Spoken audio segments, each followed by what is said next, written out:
Good afternoon, good evening, or maybe it's morning where you live. It's Lubna, and I am interviewing an amazing guest today. And as if you've seen in the description, it's all about money, money, money. I just revealed my age through saying that song. That's about the most of singing that I will do. I hope you're having an amazing day. Um, but I would like to welcome you to today's interview and chat. So, Shishir, welcome. Well, thank you, Lubna, for having me here. Oh, it's an absolute pleasure. I'm so looking forward to you sharing about money, money, money, because money and money mindset is something that a lot of entrepreneurs struggle with. And you are all about money. So, for those people that don't know you, Shishir, share a little bit about you. Oh, yes, absolutely. So, my name is Shishir, and I live in London with my wife and my daughter. She's 6 years old. And so, I've been a professional accountant. I qualified in 2007, and since 2009, I've been working for myself, helping small business entrepreneurs, helping them to become the money coach or financial transformation coach. The piece in the middle loop now, you know that every business had this accountant, every business had this bookkeeper. What they're really missing is the third person who acts as the co-pilot in the business. So that's where I fit in and help them to transform the business. Oh, well, I have an accountant. And to be fair, in my very first year, I did my taxes myself because I really wanted to force myself to know what it was all about before I outsource it to an accountant, because I would get things back, but I'd still have to make sure that everything is okay, because my accountant asked me, is this okay? And then they submit it to the IRS. Now but the only way I can learn and even be able to say whether it's okay or not is if I actually know what that person has done in process, because that will be a black box to see the result. And I do not like doing those things. It's not my area. It's not my zone of genius in any way, shape, or form. And I had to force myself to do it to be able to be that counterpart to my accountant. But as soon as I did it for the very first year, I said, okay, outsourcing it. I don't want to be busy with these things. I want someone that knows what they're doing to do it for me. How important is it for an entrepreneur to know these things? Oh, absolutely, it's crucial. It's like in going to a new country and you don't know the language there. It's like, how would you communicate? And you just paralyzed. And it's the same in business because you've got to know your numbers, and otherwise you just don't know what's going on in your business. And then let's face it, we don't have to like going to gym to get fit, look, do we? Yes, true. So we don't have to like the, and I understand like we hate maths, and but the thing is, there are certain things that we have to know, and one of the crucial thing is this knowing about your numbers. And when 82% of business fail for two reasons, one is poor understanding of cash flow, and second one poor management. Despite having all the followers, despite having all the leads coming in, they have everything in place, but this somehow, somewhere along the line, knowingly or without knowing, not knowingly, they mismanage the finance and just run out of cash flow, and they go out of business. Because this happened for one of my new client, and who's my friend now, and he set up a business in 2012, e-commerce business that grew up to 4.4 million in 5 or 6 years time. With less than 6 months, he couldn't pay the bank loan on time, and the bank pulled out, and he lost his business. Yeah. That's what happens when you grow. Then you become so much like, okay, I don't know what I'm doing. I don't have financial clarity. So when you don't have financial clarity, you don't know what to focus on. Yeah. Yeah, that's so true. But how did you start in this business? Because to me, I'm not about the numbers in any way. I've worked with accountants in my previous job, so I know how they think. And I'm like, how can you even be passionate about this? So how did you start in what you do? Oh, it all started with, and since childhood, I was fond of maths because for me it was more like objective. And in Lubna, not being funny that when I was studying chemistry in school, and there's some atoms are made of molecules, I was like, really? like how would I know? Like, how can I check that? So I just have to assume because Lubna said so. And like, okay, but now if someone says to me 8 plus 2 is 10, then I can go and check that if do I have 8 pieces here and do I have 10? Okay, 8 plus 2 is 10. I can. It's objective for me. So for me, I'm more like practical person, Lubna. So that's so I was really good in maths in school, but rest of the subjects I was really really crap. So that's how it started for me. But the main reason, that happens is that I don't know about uh, my story, Lubna, that I started my business, Boost Account, in 2016, and for one and only reason, because I felt there were three things going wrong in the accounting landscape. One was the accountants, they were lacking this personal touch that for them it's more like balancing the books and making the business compliant, and for me it wasn't good enough because that was one of the reasons why my dad lost the business. And we had a rental property business back home in Nepal. I originally come from Nepal, which is a very small country between India and China. And and my mom, she was more like creative person, and my dad, he was looking after the finances. And somehow he mismanaged his finance. He took out a bank loan he couldn't afford to pay, and he had to sell it at a really low price to pay just for the loan. And we lost the Yeah. business, we lost the house, and that really hurt him really badly, and he became ill, like critical ill, and he passed away. And when the business was transformed to my mom, she just couldn't handle it. She just didn't know what to do with that. It just like too much burden. You know that it's like you're in the middle of a desert. You're given like thousands of pounds that you want to carry. Like, whether you want to carry by yourself or you want to carry that whole burden with you, what would you do, Lubna? And that's when I felt that, okay, this is something needs to be taken care of. This is where Yeah. I can actually help. And so I spoke to my mom and said, maybe this is what you're meant to do. And that's when my Boost Accounting was born, helping entrepreneurs to have the financial clarity in the business so that no one is left behind. And then it's like when I've noticed, like when my dad passed away and mom, she had to uh, uh, get ownership of the business. He didn't know what to do with that. It's not the person who goes away suffers. It's the person who's left behind Yeah. suffers. Because I've seen that from my eyes, some tears, and gone through. And for me, I'm more like helping female entrepreneurs and who doesn't have to go through the same process again. And so it is more about helping the female entrepreneurs to have this financial clarity, control confidence, and also that was also what was missing, Lubna, in 2016, that I felt that with the emergence of accounting apps and integration that can actually help entrepreneurs save time. And you know better than I do, I mean, it is the most valuable resource that we all have. And Yes. so that could save so much time, and that was not being done by the accountants. They should. And that was the reason why I started Boost Accounting. I'm Yeah. here. Yeah, yeah. No, I love this story, and you shared it before, and I just love it, especially because I resonate with it. Because one of the things that I've seen happening here in the Netherlands a lot is that there are first generation Moroccan families where the Mm, husband dies and the wife, because she doesn't know anything about the financial part because that was the domain of her husband, she literally goes, okay, what now? And now she's yeah, responsible for it. Now she has to yeah, make decisions, and she's literally thinking, I don't know what to do. And there's so much dependency on someone else to do it for you, but they can't. I mean, just like I outsource it to my accountant and they do what they can, but it's still my responsibility. It's my yeah, decision. When they send me the yearly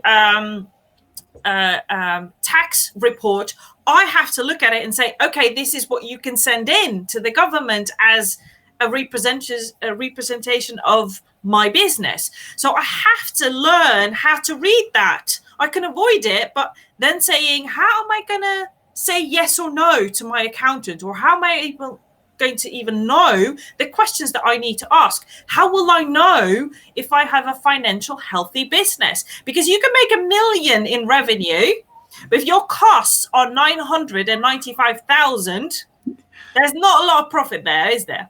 Yes, and that's exactly what it is. That's exactly why so many businesses like go bust. And it's um, like I have 1 million followers. I have connections, and I speak on stage around the world. People love me for what I do. BBC invite me for do X, Y, and Z and talks and like this, and I have this much revenue, but I've not been paid for the last 6 months. Yeah. So that's what happens, and that's the reality of it. That people go for the short term. That, oh, I want to make money and very quick, and it doesn't work like that. And B, not having this clarity that and it also uh, puts the entrepreneurs in really bad position. That when situation of pandemic or epidemic or the economic downturn happens, there is no cover. There is no cushion. Yeah. So what are some of the tips when whoever is watching this, whether it's live or on the replay, what are some of the tips? What are some of the things that someone like me, a female entrepreneur, the ones that you're focusing on, absolutely have to know? I want to say that one of the things that I hear so much common is this: I don't like this thing. This is not my zone of genius. I'm a creative person, and this is not for me. I would rather have someone else counting hand everything in it for me so that I can do something else. And well, in a way, yes, I agree with you. But in a way that, how about I put it like this? Imagine that you ask your babysitter to make a decision based on, like, what should you do to your child, and and what do you think of that? Asking your babysitter, like, what's the best thing it could happen for your child. And it's the same with your business, because you put your blood, sweat, chest, and everything into it. So now you're taking decisions what you're going to make based on someone else input, someone else decisions. I don't think that's right, and that needs to change. Otherwise, you're always financially paralyzed, always feeling insecure, because you don't know what you don't know, and what you don't know, what you can't see, are the two biggest killers of the business. Yeah. And for that reason, they should start taking responsibility of their own money. And Robert Kiyosaki says the word accounting comes from the word accountability. And if you Yeah. want to be rich, you need to be held accountable for your own money. Yeah. And I believe that you can outsource the task, but you cannot outsource the responsibility, Yeah. because it's your money. Yeah. So you got to, we don't have to like to going to gym to get fit, like.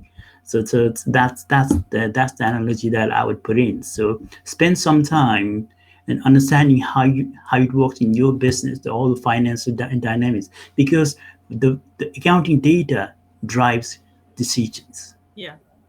It's Yeah. so crucial. Like, when you can see what's going to happen to your cash flow next week, following week, now your commercial decision will change. Now you'll say, I'm not going to do that workshop, because that workshop that I'm going to do in 2 weeks' time will generate me X amount, but that is not going to be enough to pay all my bills.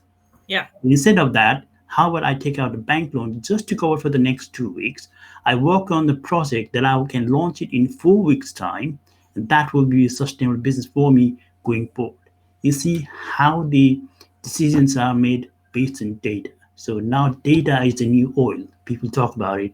And accounting your finance data is how you drive a business forward. And Warren Buffett says accounting is the language of business. So if you don't know the language, if you can't speak the language, then how can you communicate?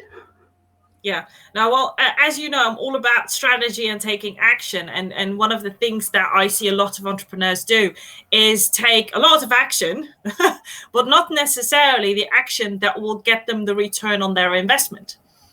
And you can spend a lot of time doing a lot of things, but if they're not generating your results, whether that is financial or non-financial, then you don't want to be doing just for the sake of you being busy.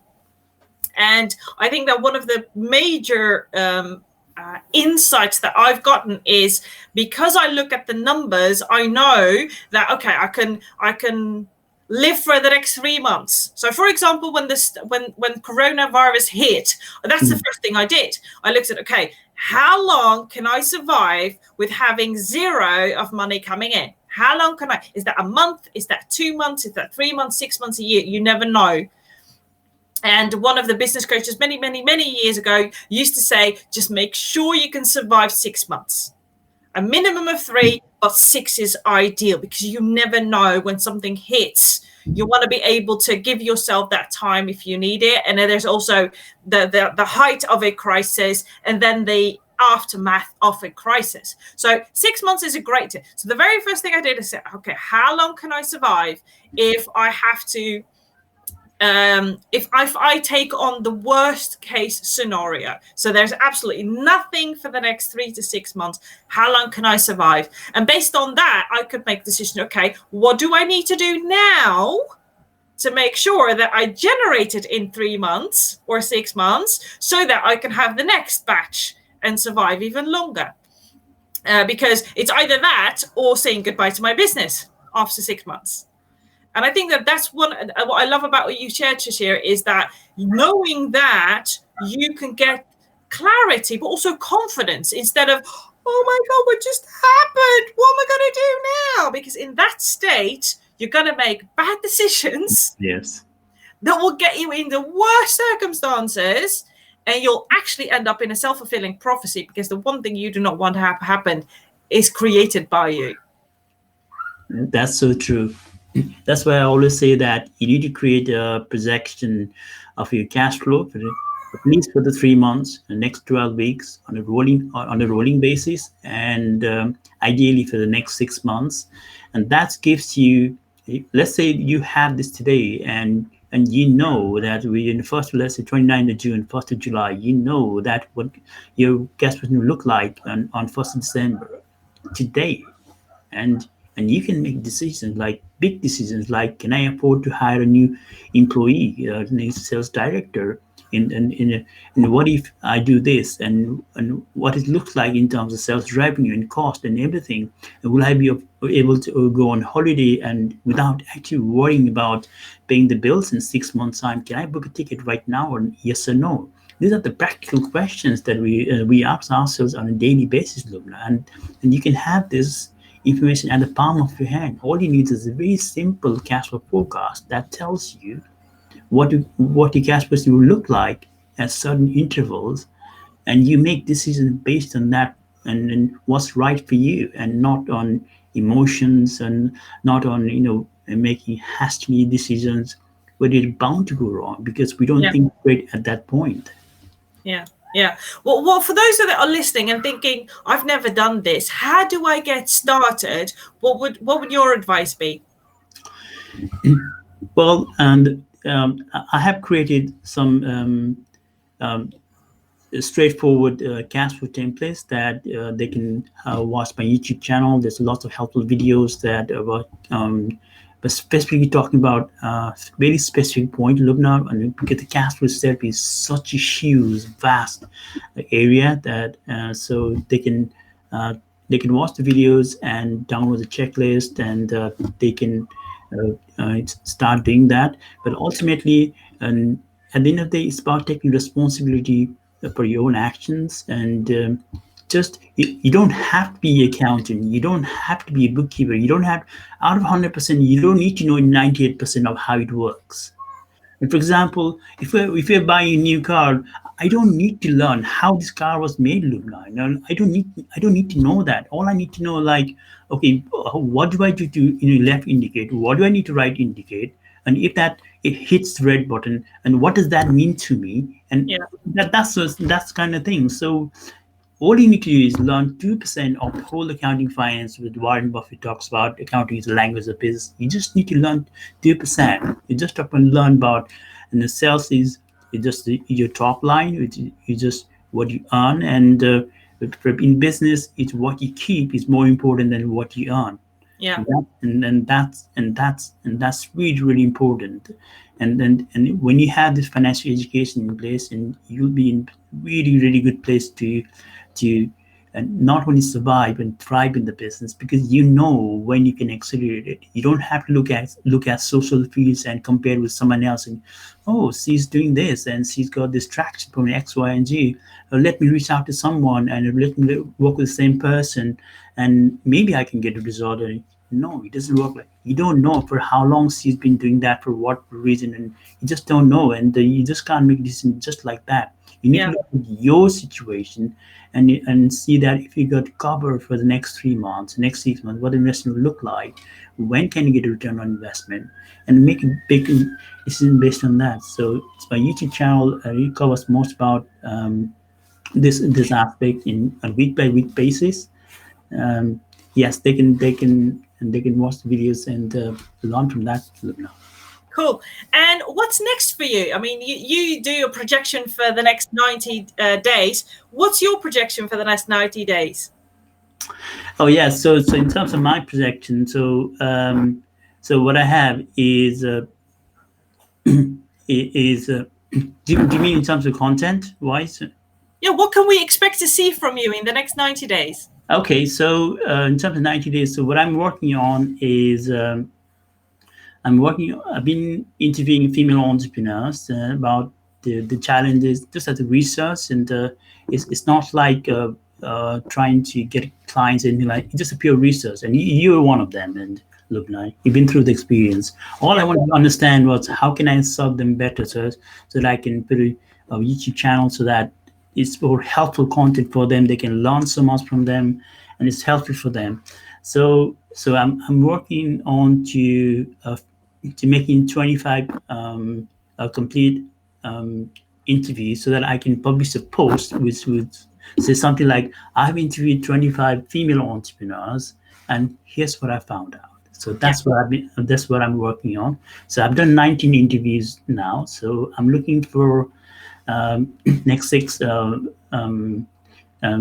people so that I can complete the 25 so and soon and publish a post. So um, that's one of the things that I'm working on. In addition to, I post a video every week on Tuesday at 4 p.m. GMT, and that's helpful content just about cash flow only. Yeah. And yeah, that's pretty much I'm working on them now. Oh, I love that. I love that. So if you're listening to this on the recording or live, and you are a female entrepreneur and would love to help Shishir create the right content to support more female entrepreneurs in their financial education, then reach out to Shishir. I'll make sure that in the description there are links to his YouTube channel, but also how you can connect with him on Facebook, so you can be interviewed and support him in creating the right thing for you at the right time. So that's amazing. And I look forward to seeing some of the things, because I think that there's something really important around financial education of females in general, but female entrepreneurs even more, because the more we create an impact, the better it is. And you can't do that on bad cash flow.